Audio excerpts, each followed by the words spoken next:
Ay, nako. Kung kasama ko lang talaga yung boyfriend ko dito, hindi ako mahihirapang ubusin lahat ng mga ipapakain nila sa akin dito.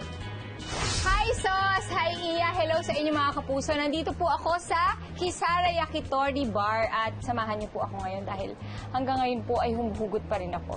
Let's go!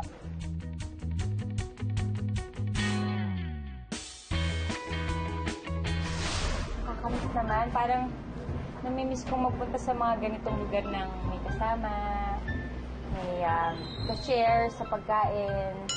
Diba? So, paano ito nagsimula? Kwentuhan mo naman kami. Ano to, 5 kami dito na magpa-partner.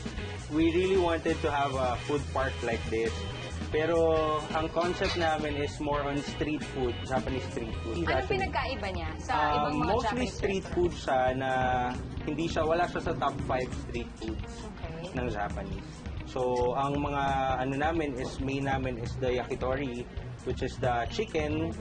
Yaki means grilled, then tori means chicken. Ang bestseller namin is this one, the chiratori set. Lahat ng parte ng chicken. Yeah. And good for tuna siya. Ay, good for tuna. Ay, saktong-sakto! Best!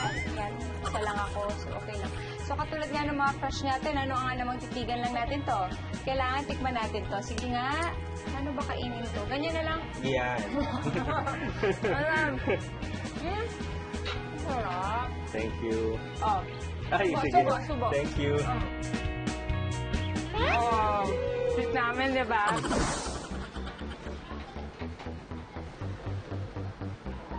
Ang sarap.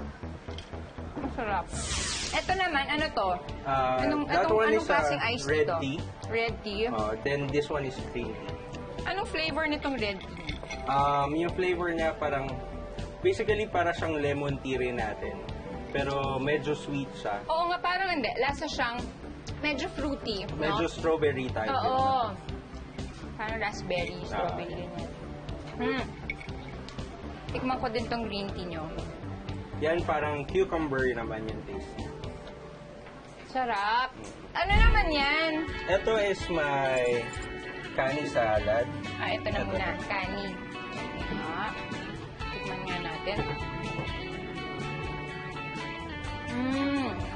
Sarap. Tsaka kung gusto nila ng light lang, di ba? Oo. Lalo na ngayon, yung bawal mga lang pork. nagpe-prepare para sa summer, pwedeng kani salad lang ang kainin nyo dito.